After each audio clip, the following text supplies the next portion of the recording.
ప్రత్యేక ఓటర్ జాబితా సవరణలో ప్రతి ఒక్కరూ తమ ఓటు ఉందో లేదో చూసుకోవాలని ఓటర్ జాబితా సవరణపై కాంగ్రెస్ కార్యకర్తలు ప్రజలకు సహకరించాలని ప్రభుత్వ విప్ ఆది శ్రీనివాస్ అన్నారు. రుద్రంగి మండల కాంగ్రెస్ పార్టీ అధ్యక్షుడు ఎర్రం గంగనరసయ్య ఆధ్వర్యంలో బూత్ లెవెల్ ఏజెంట్లకు ఎస్ఐఆర్ పై నిర్వహించిన అవగాహన సమావేశంలో రాష్ట్ర ప్రభుత్వ విప్ ఆది శ్రీనివాస్ ముఖ్య అతిథిగా పాల్గొన్నారు. ఈ సందర్భంగా ఆది శ్రీనివాస్ మాట్లాడుతూ గతంలో 2002లో చేపట్టిన ఓటర్ జాబితా సవరణ కార్యక్రమం తరహాలోనే ప్రస్తుతం ప్రత్యేక సమగ్ర సవరణ ప్రక్రియ కొనసాగుతోందన్నారు.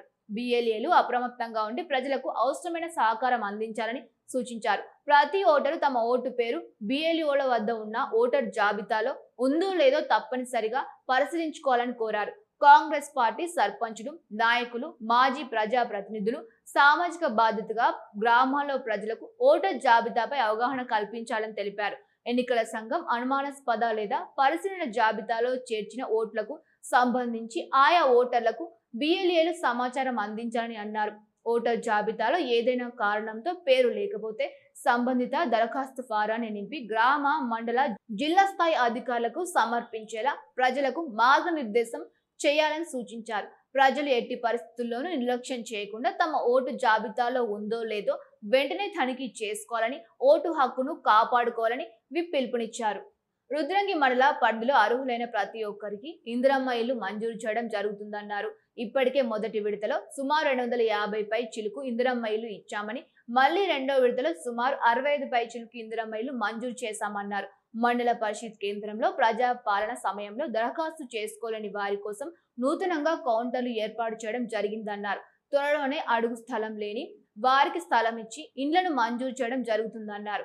ఈ కార్యక్రమంలో సర్పంచ్ గండి నారాయణ, మార్కెట్ చైర్మన్ చెలుకుల తిరుపతి, ఆలయ చైర్మన్ సామా మోహన్ రెడ్డి, మాజీ జెడ్పీటీసీ గట్ల మీనయ్య, ఇందిరమ్మ కమిటీ సభ్యుడు తర్రలింగం, వార్డు మెంబర్లు, కాంగ్రెస్ నాయకులు పాల్గొన్నారు. నేను చెప్పిన దాని మీద మాట్లాడిన తర్వాత వేదిక మీద పెద్ద ఎన్నున్నాయి నీ బిఎల్ ఎన్నో వాటి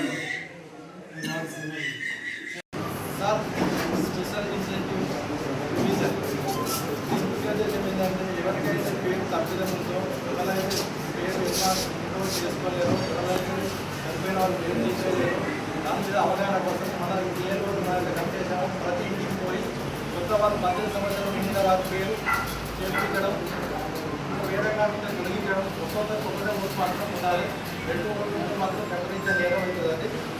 అందరూ ప్రతి ఒక్కరు ఉన్న ఓటరు ఆ విధంగా రేషన్ కార్డులో ఒక పేరు, ఓటర్ కార్డులో ఒక పేరు ఉన్నట్టయితే ఏ ఓటును నమోదు చేసుకోవాలి, ఆధార్ కార్డు మీద ఉన్న విధంగా నమోదు చేసుకోవాలా, లేకపోతే ఓటర్ కార్డు మీద ఉన్నదాన్ని నమోదు చేసుకోవాలా అని వాళ్ళు అడిగినప్పుడు మనం వారికి సహాయం చేయడానికి ఇప్పుడు సవరించే అవకాశం వచ్చింది. కాబట్టి అది ఖచ్చితంగా ఓటర్ లిస్టులో ఒక పేరు ఉంటుంది, ముందు ఇంటి పేరు ఫస్ట్ పేరు మన పేరు, తర్వాత దాంట్లో ఉంటుంది ఆధార్ కార్డు మీద ఖచ్చితంగా ఇదో రకంగా ఉంటుంది. ఇట్లాంటివే మనకు చాలా ఉంటాయి. కాబట్టి మనం దగ్గరుండి ఏ పేరును నమోదు చేయించాలనే దాన్ని మనం దగ్గరుండి మనం ఏదైతే మన పార్టీ తరఫున మనం ఏదైతే బిఎల్ఓలను ఏ విధంగా బిఎల్ఏలను ఏ విధంగా అయితే మనం ఎన్నుకున్నామో వీళ్ళు నీకు ఓటు ఉంటేనే ఈ పథకం అమలవుతుందని చెప్తారు. కాబట్టి చాలా జాగ్రత్తగా మన కుటుంబ సభ్యులకు మనందరం కూడా చెప్పి ఇంటికాడ ఉండి, ఎందుకంటే ఇవాళ నిన్న మనం చూసిన మేర పెద్ద రవి అని అప్పుడు 2002, ఇప్పుడు పెద్ద రవి అని ఉంది.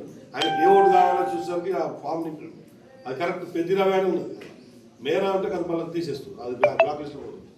అందుకనే ఏ ఓటు కావాలని మనం కరెక్ట్ చెప్పి మన బిఎల్ఓల ద్వారా మనకు బిఎల్ఓలకు కూడా ఒకటే సూచనిస్తున్నాం. ఏ వాడకట్టుకు వచ్చినప్పుడు ఆ వాడకట్టు మనం ఉంటాం, ముఖ్యులు ఉంటాం. మమ్మల్ని ఖచ్చితంగా మీరు తీసుకొని పోవాలి. ఈ గోవా పార్టీ వస్తుంది, గంట 2 గంటలు ఉండి మీతో మేము సహకరిస్తాం.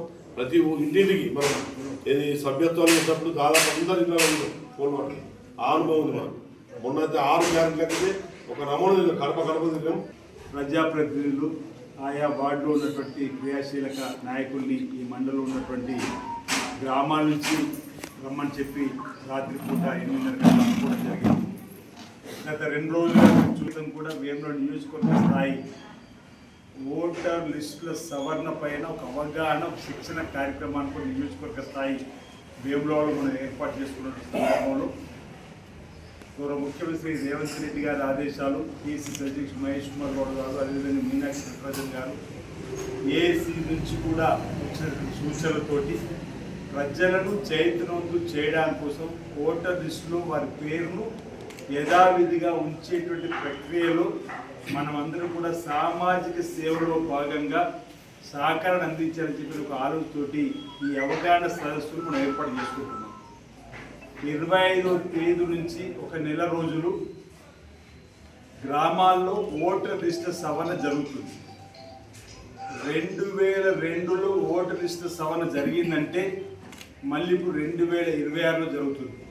24 సంవత్సరాల తర్వాత జరుగుతున్నటువంటి ఈ ఓటర్ లిస్టు సవరణలో ఇప్పటికే మన గ్రామాల్లో ఉన్నటువంటి బిఏఓల ద్వారా ఓట్ మ్యాపింగ్ జరిగింది. ఆ ఓట్ మ్యాపింగ్ జరిగిన దానిలో ఈ మండలంలో 83 or 84% వరకు ఓట్ మ్యాపింగ్ అయింది. మిగతాది ఓట్ మ్యాప్ కాలేదు. ఈ ఓట్ మ్యాపింగ్ అయిన దానిలో కూడా అనామలీస్ లిస్టులో ఈ నియోజకవర్గంలో 54,000 ఓట్లను పెట్టడం జరిగింది. మొత్తం ఓట్లు 2,34,000.